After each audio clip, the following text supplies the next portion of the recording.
J'avais même pas 10 ans quand ma mère m'a fait la lecture de Des souris et des hommes de John Steinbeck. Et je pense que la marque d'un chef-d'œuvre, c'est justement de nous impacter, de nous marquer, quel que soit l'âge auquel on le découvre. J'ai jamais eu besoin de relire Des souris et des hommes. D'ailleurs, ça m'amuserait de le faire. Pour m'en souvenir, en fait, ça a laissé en moi une trace, quelque chose de vivace. Euh, des souris et des hommes, ça raconte l'histoire de George et Lenny, deux itinérants saisonniers agricoles dans l'Amérique de la Grande Dépression qui vont de ferme en ferme pour proposer leur force de travail. George, c'est un personnage, on va dire, pragmatique, malin, intelligent, quand même doté d'un bon cœur, justement, parce qu'il prend soin de Lenny. Hein. Lenny, c'est un grand gaillard, très fort physiquement, et qui a une déficience mentale, hein, qui est neuneux, et qui aime bien tout ce qui est petit et doux. Il aime caresser des souris. Hein. D'ailleurs, je crois que la première scène, c'est Lenny qui caresse une souris morte, et George, de mémoire, qui lui dit Lenny, balance ça, on va passer pour des gens bizarres dans cette nouvelle ferme. Donc voilà, le décor est posé. Je te raconte pas la fin des souris et des hommes. Je t'invite à le lire si tu l'as pas déjà lu. En plus, c'est un roman court. Quelque chose qui me frappe quand j'y repense aujourd'hui, depuis mon point de vue d'adulte, c'est ce qu'incarnent George et Lenny. On peut les voir comme, la nécessité pour George et l'idéal pour Lenny. La nécessité, c'est l'acceptation du principe de réalité. Hein, c'est typiquement George qui dit à Lenny, balance cette souris morte, sinon on va passer pour des weirdos, qui prend charge de la personne qui est pas capable de prendre charge d'elle-même, qui négocie les salaires, les services, voilà, qui est capable comme ça de vision dans le monde des adultes et de manigance. Et justement, la fin du roman, c'est la tragique mais nécessaire victoire de la nécessité sur l'idéal. Parce que l'idéal, finalement, c'est Lenny, hein, qui aime les petites choses douces, mais c'est également l'idéal que partagent les deux amis, celui d'un jour être les propriétaires de leur ferme et ainsi pouvoir vivre en rentier. Et vivre en rentier, ça c'est la nécessité pour George, et élever des lapins pour avoir plein de petites choses douces à caresser pour Lenny.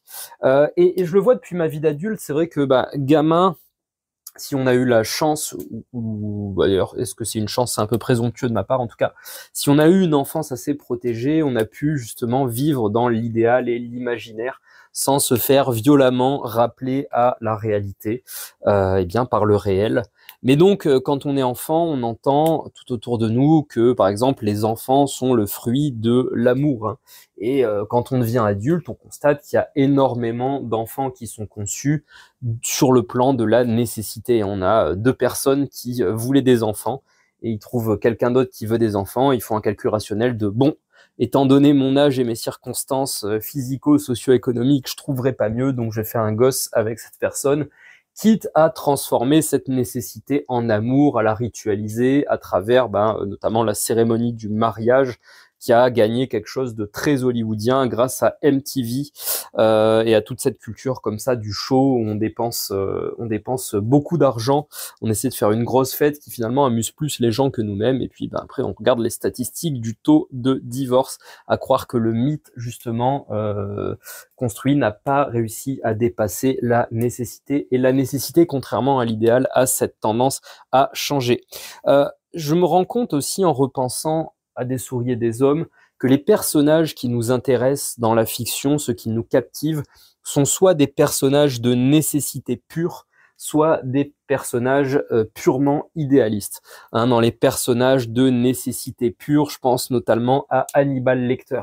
On va dire des individus qui ont justement complètement intégré la contrainte, complètement intégré les réalités de la vie adulte, de leurs besoins. Dans le cas d'Hannibal Lecter, c'est des besoins criminels qui vont, on va dire, clasher les tabous de la culture dans laquelle il évolue, mais qui en tout cas arrivent justement à poursuivre leurs nécessités sans tension interne. Hein. Pense par exemple au héros du film de Mel Gibson, Apocalypto, Patte de Jaguar, donc un Indien de la forêt qui doit s'échapper pour retrouver et sauver sa femme enceinte et son fils. Là, il y a zéro place à l'imaginaire, et l'imaginaire justement vient le visiter pour lui donner des conseils, des pistes, des signes, des indices pour bien mieux triompher dans le monde de la nécessité. On a également des personnages d'idéal pur, hein, pense au Joker qui a fasciné au Joker qui a fasciné les spectateurs de Batman. Voilà, le Joker vit dans son monde idéal et essaie de matérialiser son idéal en étant fou. Pense au magicien d'Oz, à ces personnages en gros qui rêvent. Pense à Charles Foster Kane dans Citizen Kane. En gros, des personnages qui peuvent être incarnés, voire très incarnés dans la réalité, mais pour qui la nécessité finalement est secondaire. Ce qui les intéresse vraiment et qui les intéresse jusqu'à leur dernier souffle, hein. Pense aussi à, comment il s'appelle, le personnage joué par Rutger Hauer dans Blade Runner, là, le répliquant. Jusqu'à leur dernier souffle, ils sont animés par leur idéal, par leur vision. Et ça fait des bons personnages de fiction. Je suis en train de me replonger un peu dans la théorie justement des histoires, de relire John Truby, déjà parce qu'un ami qui se reconnaîtra s'est remis lui aussi à Truby, donc je me suis dit ça peut être fun qu'on s'y remette tous les deux pour échanger. Et j'ai toujours du mal avec ces théories comme ça du storytelling un peu que je trouve un peu mécanique. Il y a des bonnes idées, mais voilà, je repensais à Des souris et des hommes et je me disais finalement ça fait un modèle d'histoire très simple.